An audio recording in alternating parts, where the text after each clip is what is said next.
মানুষের তিন ধরনের স্বভাবের কথা শ্রীরামকৃষ্ণের একটা গল্পে পাওয়া যায়। এই গল্পটি অনেক কারণ বিশেষ, তা পরে বলছি। গল্পটা এমন: অনেককাল আগের কথা। ধনী এক লোক বনে পথে যাচ্ছিল। তখন তিন ডাকাত এসে তার পথ আটকায়। সাথে যা ছিল সব কেড়ে নেয়।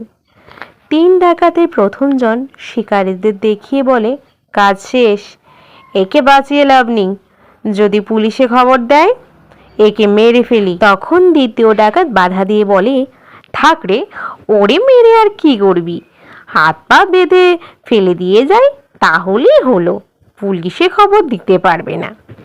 তারপর লোকটাকে ওরা বেঁধে ছেড়ে রাস্তায় ফেলে চলে গেল। কিন্তু ওর কিছু পরই ফিরে এলো তৃতীয় ডাকাত। সে বলল, খুব বিপদে ফেললাম তোমাকে ভাই, এসো তোমার বাঁধন খুলে দিই। লোকটাকে মুক্ত করে তৃতীয় ডাকাত তাকে অনেকটা পথ এগিয়ে দিল। সে তার গ্রামে ফিরে যেতে পারবে নিরাপদে।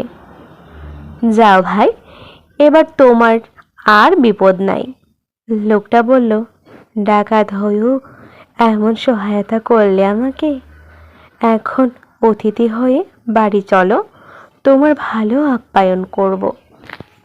ডাকাত রাজি হলো না, বলল, না রে ভাই, সে উপায় আমার কই, এভাবে তোমার বাসায় গেলে পুলিশ ধরবে। লোকটাকে ভালো মতো রাস্তা দেখিয়ে দিয়ে অতঃপর সে চলে গেল নিজের গন্তব্যে।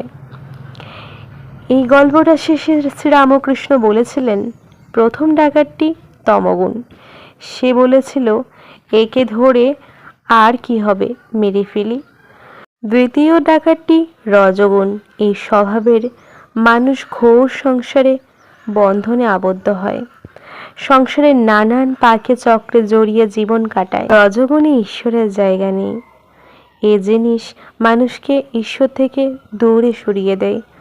তবে তৃতীয় ডাকাতটি হলো সত্যগুণ, সদ্গুণ। দয়া, ধর্ম, ভক্তি এসব হয় সদ্গুণ থেকে। এটা হলো সিঁড়ির শেষ ধাপ।